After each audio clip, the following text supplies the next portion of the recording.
આપ જોઈ રહ્યા છો તેલકા ન્યૂઝ. હવે જોઈએ અગત્યના સમાચાર.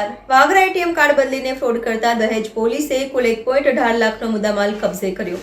ભરૂચની દહેજ પોલીસે ગુજરાતમાં સુરતના સચિન પાંદેસરા અને ભરૂચ જિલ્લાના દહેજ અને અંકલેશ્વર શહેરમાં એટીએમ કાર્ડ બદલીને ફ્રોડની કરતી આંતરરાજ્ય ગેંગને ઝડપી પાડી છે. પોલીસે કુલ 4 આરોપીઓને ઝડપી પાડી ₹1.18 લાખનો મુદ્દામાલ કબજે કરી કાયદેસરની કાર્યવાહી હાથ ધરી છે. ભરૂચ જિલ્લાના વાગરા તાલુકામાં આવેલા દહેજ ગામમાં એક્ઝિબિશન બેંકના એટીએમની અંદરથી ફરિયાદીની નજર ચૂકવી તેનું એટીએમ કાર્ડ બદલી કરી તેની જગ્યાએ બીજું એટીએમ કાર્ડ આપી ફરિયાદીના એટીએમ કાર્ડથી પૈસા ઉપાડી લઈ લેતા હોવાની બૂમો ઉઠી હતી.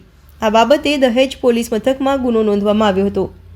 જે મામલે દહેજ પોલીસ મથકમાં પોલીસ ઇન્સ્પેક્ટર HB ઝાલાએ સર્વેલન્સ સ્ટાફની અલગ અલગ ટીમો બનાવી તપાસ હાથ ધરી હતી.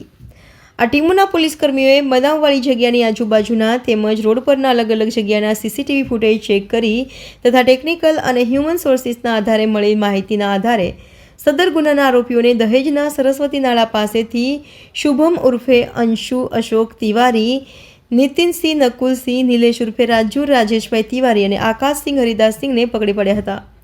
પોલીસે તેની પાસેથી ઉપયોગમાં લીધેલા 2 મોટરસાઇકલ કિંમત ₹75,000 તથા અલગ અલગ કંપનીના મોબાઈલ નંગ કુલ 4 કિંમત ₹35,000 તથા રોકડા ₹8,000ની મળી કુલ કિંમત ₹1,18,000ના મુદ્દામાલ કબજે કર્યો હતો.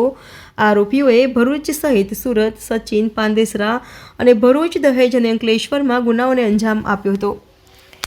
આ કામના આરોપીઓ ભીડભાડવાળી જગ્યાએ આવેલા અલગ અલગ એટીએમ સેન્ટરો ખાતે જઈ ભોળા માણસોની પાછળ એટીએમની લાઇનમાં ઊભા રહી માણસોનો વિશ્વાસ કેળવી તેઓ પાસે રહેલા એટીએમ કાર્ડનો પાસવર્ડ જાણી નજર ચૂકવી માણસો પાસે રહેલા એટીએમ કાર્ડ બદલ કરી બીજું ખોટું એટીએમ કાર્ડ આપી બીજી જગ્યાએ જઈ પૈસા ઉપાડી લઈ ચોરી આચરતા હતા.